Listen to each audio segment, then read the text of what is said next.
राधे राधे दोस्तों, जय माता दी। वास्तुशास्त्र के 25 प्रयोग जो आपके भाग्य बदल देंगे, खास करके नवरात्र में। नवरात्रि देवी दुर्गा के सम्मान में मनाया जाने वाला एक हिंदू त्यौहार है। इसका अर्थ है नवरात्रि। यह पर्व माँ दुर्गा को समर्पित है। वैसे तो नवरात्रि साल में 4 बार आती हैं, जिसमें से 2 नवरात्रि गुप्त होती हैं और 2 नवरात्रि जिसे हम चैत्र और शारदीय नवरात्रि कहते हैं, खास होती हैं।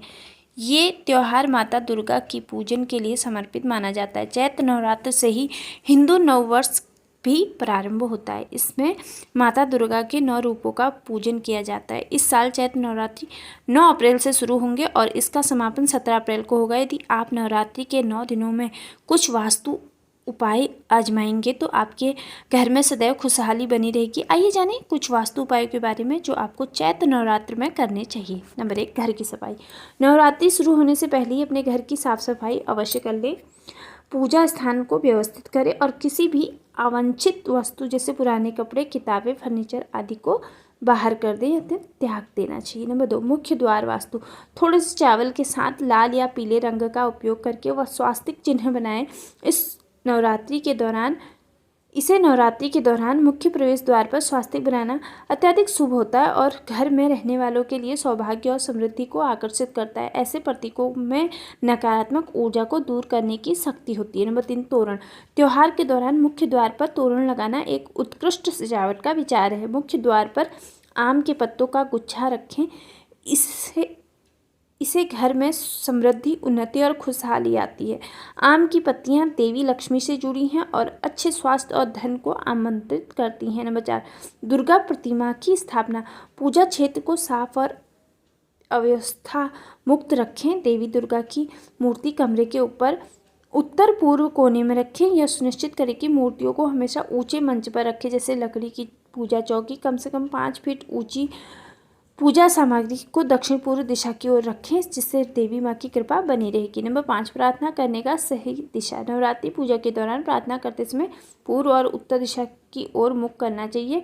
ये सफलता और साहस को आकर्षित करने में मदद करता है। नंबर 6, मंदिर की आवश्यक वस्तुएं। नवरात्रि के पहले दिन अपने मंदिर में साफ जल और फूलों से भरा एक कलश रखें। त्योहार के आखिरी दिन पूरे घर में पवित्र जल छिड़कें।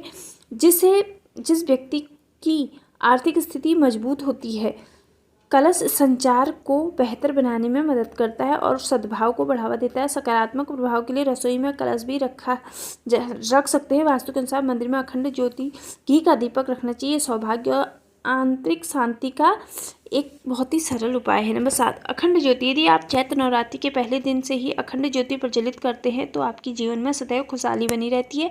ऐसा माना जाता है कि अखंड ज्योति आपकी समृद्धि का प्रतीक होती है और ये आपके भविष्य के लिए शुभ संकेत देती है। अखंड ज्योति कलश में दाहिने तरफ रखी जानी चाहिए। अखंड ज्योति को हमेशा पूजा स्थल की ओर दक्षिण पूर्व दिशा की तरफ रखना चाहिए। चांदी का सामान नवरात्रि के दौरान खरीदना बहुत ही अच्छा होता है। इससे आर्थिक स्थिति में सुधार होता है। नवरात्रि के दौरान घर में सुबह शाम आरती और मंत्रोच्चारण से घर का वातावरण सकारात्मक बना रहता है। इस दौरान जो लोग 9 दिन का उपवास करते हैं उन पर तो साक्षात देवी दुर्गा की कृपा होती है।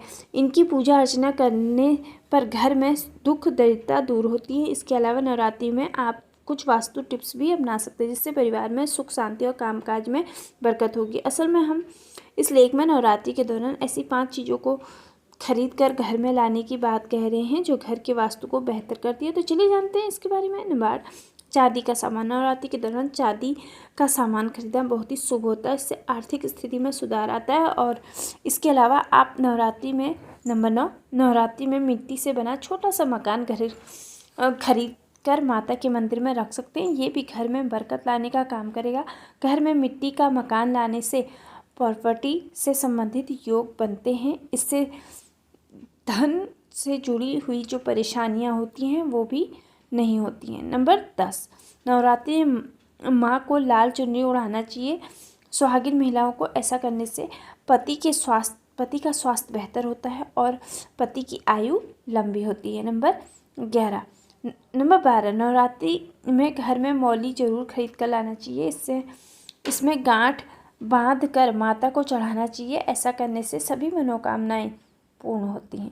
नंबर 13, नवरात्रि में पताका खरीद कर चढ़ाना भी अच्छा माना जाता है। पताका मतलब होता है विजय।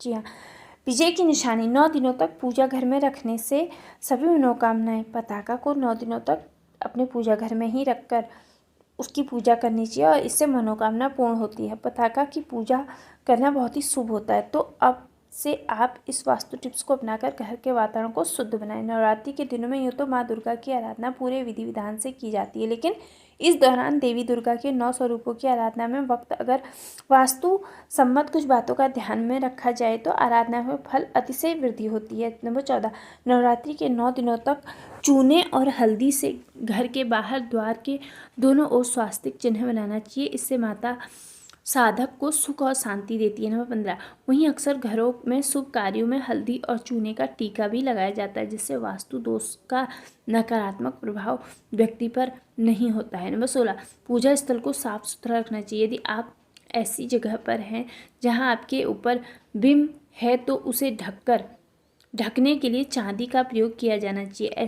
जैसे हवन के समय यह बीचों बीच में लगाई जाती है, उसी तरह। नंबर 17, वास्तु में ईशान कोण को देवताओं का स्थल बताया गया है, इसलिए नवरात्रि काल में माता की प्रतिमा या कलश की स्थापना इसी दिशा में की जानी चाहिए। इस दिशा में सुविधा का वैज्ञानिक कारण यह है कि पृथ्वी की उत्तर दिशा में चुंबकीय ऊर्जा का प्रवाह निरंतर होता रहता है, जिससे उस स्थल पर सकारात्मक ऊर्जा का प्रभाव पड़ता रहता है। नंबर 18, दूसरा कारण, पृथ्वी अपनी धुनी पर 23 अंश पूर्व की ओर झुकी हुई है। इस कारण पृथ्वी पूर्व की तरफ हटकर 66.5 पूर्वी देशांतर से यह देवी ऊर्जा पृथ्वी में प्रविष्ट होती है, जो ईशान कोण क्षेत्र में पड़ता है। नंबर 19, दूसरी बात जो गौर करने लायक है वह अखंड ज्योति को पूजन स्थल के आग्नेय कोण में रखा जाना चाहिए, क्योंकि आग्नेय कोण अग्नि तत्व को प्रतिनिधित्व करता है। यदि नवरात्रि पर्व के दौरान इस कोण में अखंड ज्योति रखी जाती है तो घर के अंदर सुख समृद्धि का निवास होता है और शत्रुओं पर विजय प्राप्त होती है। नंबर 19, वैसे भी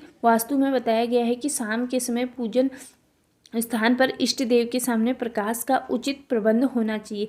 इसके लिए घी का दीपक जलाना अत्यंत उत्तम होता है, इससे घर के लोगों की सर्वत्र ख्याति होती है। नंबर 20, नवरात्रि काल में यदि माता की स्थापना चंदन की चौकी या पट पर किया जाए तो यह अत्यंत शुभ होता है, क्योंकि वास्तु शास्त्र में चंदन को अत्यंत शुभ और सकारात्मक ऊर्जा का केंद्र माना गया है, जिससे वास्तु दोष का शमन होता है। यह तमाम जानकारी जन रुचि को ध्यान में रखकर दी जा रही है। ज्योतिष और धर्म के उपाय और सलाहों को अपनी आस्था और विश्वास पर आजमाएं।